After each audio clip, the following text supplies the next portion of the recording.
let's now bring in a former director, Army Public Relations, Brigadier General Sani Usman, retired. Good to have you join us, Brigadier. So let me ask you if you think that the president is on track with these new appointments. Well, I think Sipon, your defense correspondent, has said it all. The changes were not a surprise. And I must say that he's on track, given the quality of the various senior officers that have been appointed to right from the Chief of Defense Staff up to the Inspector General of Police, as well as Chief of Defense Intelligence, including the Custom and SSIs, because these are people that personally I have known them before, beyond this issue. They had been in the system and for many years, and they have held several appointments cutting across command, staff, and instructional, which is very, very important because they can be able to navigate the issue of operation, the issue of logistics, as well as welfare of the officers and men placed under them. And of course, it's more or less like consolidation on the security, the counter insurgency and other, operational activities, dealing with the security challenges, because they have held several, appointment in that sector. You look at individually, the chief of the new acting chief of defense staff had been even a theater commander, and before his appointment, he was the infantry corps commander, which is number one corps in the military. I mean, in the army. And of course, looking at the new chief of army staff, he had been a general officer commanding. In fact, he was also the commanding officer of the Special Forces Battalion, of course, Special Forces Brigade, and of course, general officer commanding 82 and 1 division, which is number one, or rather premier division in the army. And of course, the same thing with Air Vice, the Rear Admiral Ogala. He has held several appointments in the Navy, cutting across, being a commanding of so many, and including strategic level, being an ex-boy himself. So, and of course, when you look at the new chief of army air staff, Air Vice Marshal Hassan, Abakar, he also had a great wealth of experience and knowledge. And of course, the new Inspector General of Police, Egbedo, and you look at even the chief of defense intelligence, who had been in the intelligence corps all this while. Before his appointment, he is the commandant of peacekeeping, Martin Luther Agwai Peacekeeping and International Leadership Center in Jaji. Major General Parker, we used to call him because of his long name, Udindai, in fact. So, and of course, when you look at Adeni was the custom officer that was able to seized, over 8 point something million dollars, and of course he has a national honor. He had been the public relations officer of the custom. Before his appointment, he is the commandant of their command and staff college. So when you look at their Brigadier General, because you've like mentioned everyone, if I may just jump in, you've mentioned everyone except the National Security Advisor. And Yes, just a minute, as a just a minute, national Brigadier security General. advisor, I'm more or less I was going to concerned. ask you a very specific question because there's a Yeah, conversation I was going talking on. about the uniform wearing ones. Of course, that is grand strategic.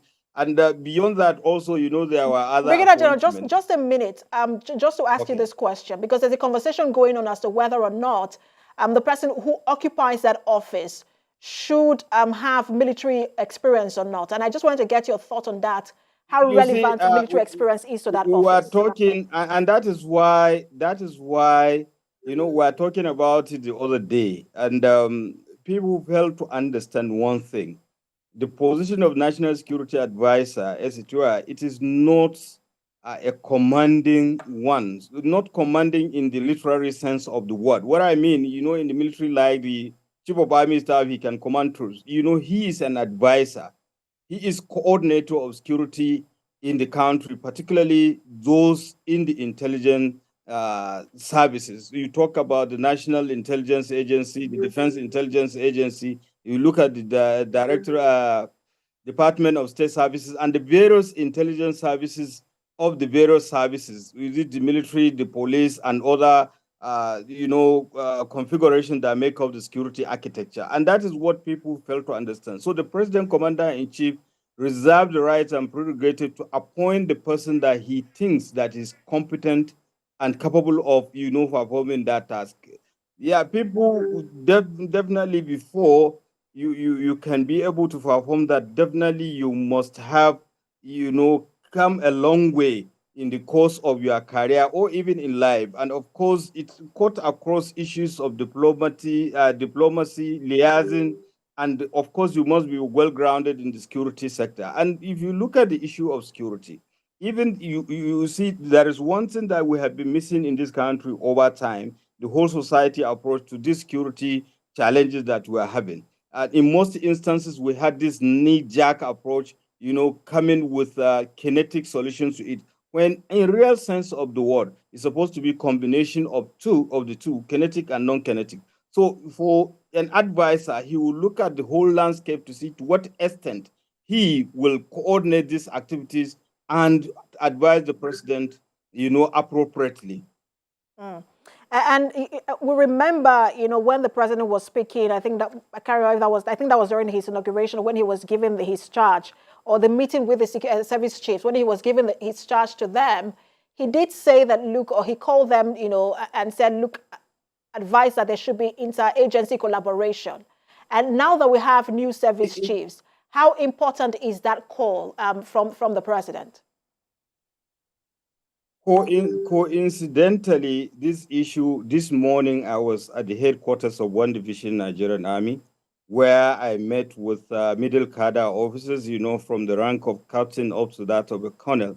And the mantra, or what we were discussing, was the issue of interagency cooperation, collaboration, and coordination.